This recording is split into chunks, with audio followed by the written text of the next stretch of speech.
As transformações tecnológicas nos trouxeram armas poderosas para o nosso dia a dia, mas essas mesmas tecnologias podem ser armas invisíveis, trazendo riscos para a sociedade e para os indivíduos. Como poderemos gerenciar o futuro à medida que a digitalização só avança? Nesta última década, uma série de eventos, desde a revelação do Snowden até o escândalo de Cambridge Analytica, nos fizeram repensar a nossa relação com nossos dados pessoais. O Brasil, no entanto, entrou tarde nessa discussão. Somente em 2018 foi aprovada uma lei geral de proteção de dados pessoais.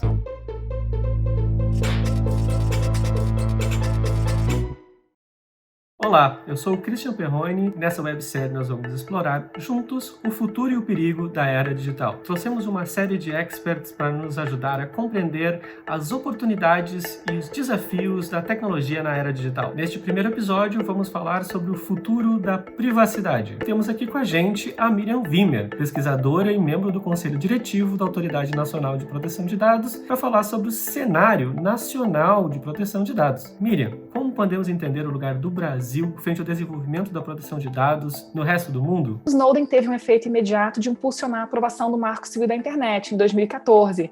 E a Lei Geral de Proteção de Dados, ela só foi enviada ao Congresso Nacional na forma de um anteprojeto de lei em 2016, assim, no apagar das luzes do governo da ex-presidente Dilma Rousseff. Então, também o caso Snowden foi importante, mas não uma condição suficiente, né, para que a gente pudesse tomar a decisão, né, enquanto país, de aprovar uma lei desse tipo. De 2014 para cá, assim, a gente começa a ver realmente o fortalecimento de uma tendência global de aprovação dessas normas, com a entrada em vigor do GDPR em 2018, mas também uma percepção crescente de que não ter essas normas traria uma insegurança jurídica maior do que tê-las, né? Então a decisão brasileira realmente foi adotar um modelo inspirado pelo GDPR, isso está claro desde o início do processo e, de certo modo, isso nos coloca no mesmo patamar de mais de 130 países no mundo que possuem legislações nesse tipo. O Brasil sendo um dos 3 países que mais passa tempo online e que mais usuários tem em redes sociais, parece paradoxal que tenha entrado tão tarde na onda da privacidade. E é sobre isso que conversamos com Bruna Santos, coordenadora de incidência do Data Privacy Brasil,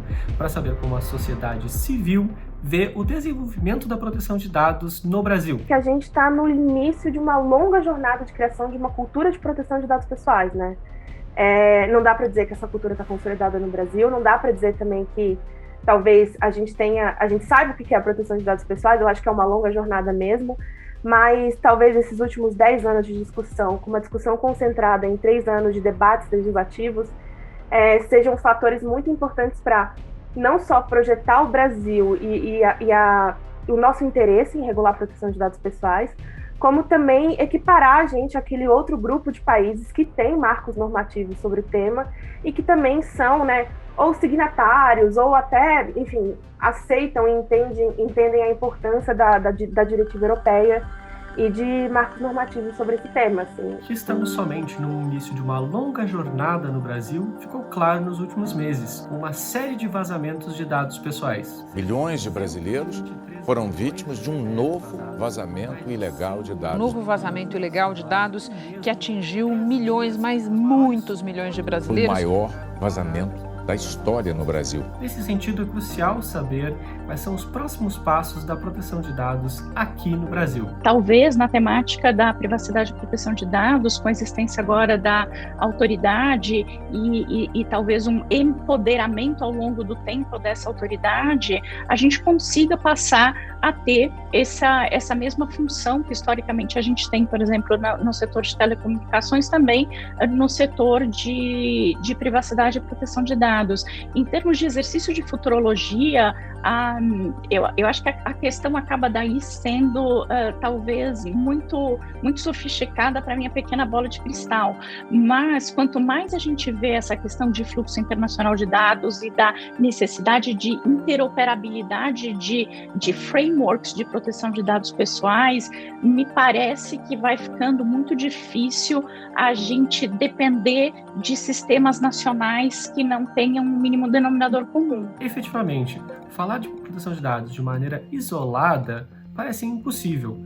os fluxos de dados hoje são internacionais. Hoje em dia, lemos jornais estrangeiros, fazemos compras em e-commerce de outros países e utilizamos muitos serviços do exterior. Junto com essas enormes vantagens, existem também algumas dificuldades, particularmente quanto a controle e regulação desses fluxos internacionais de dados. Como proteção de dados pessoais é um fator não apenas de proteção dos indivíduos de um certo país, mas também de inserção de um país numa economia verdadeiramente globalizada e, em especial, numa economia que depende do fluxo de dados, muitos dos quais dados pessoais, entre países. Então, aqui, algumas questões surgem de maneira muito destacada. Quais são os parâmetros para a transferência internacional de dados pessoais? Como é que as diferentes legislações de diferentes países viabilizam um livre fluxo de dados que tanto caracteriza a internet como um todo? Será que determinados países vão passar regras, vão adotar leis que tornam obrigatório que determinados dados sejam armazenados naquele país especificamente, de certa maneira quase que quebrando a característica global da internet?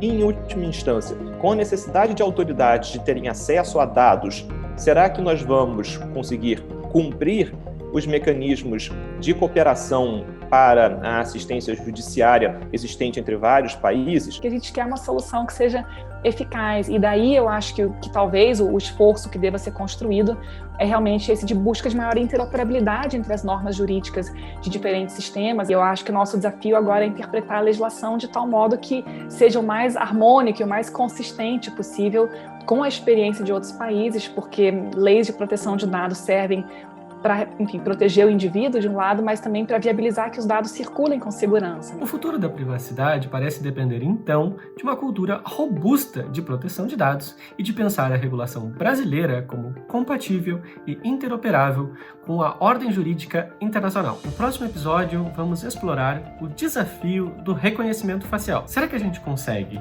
equilibrar as oportunidades para a segurança pública e os riscos para os direitos dos cidadãos?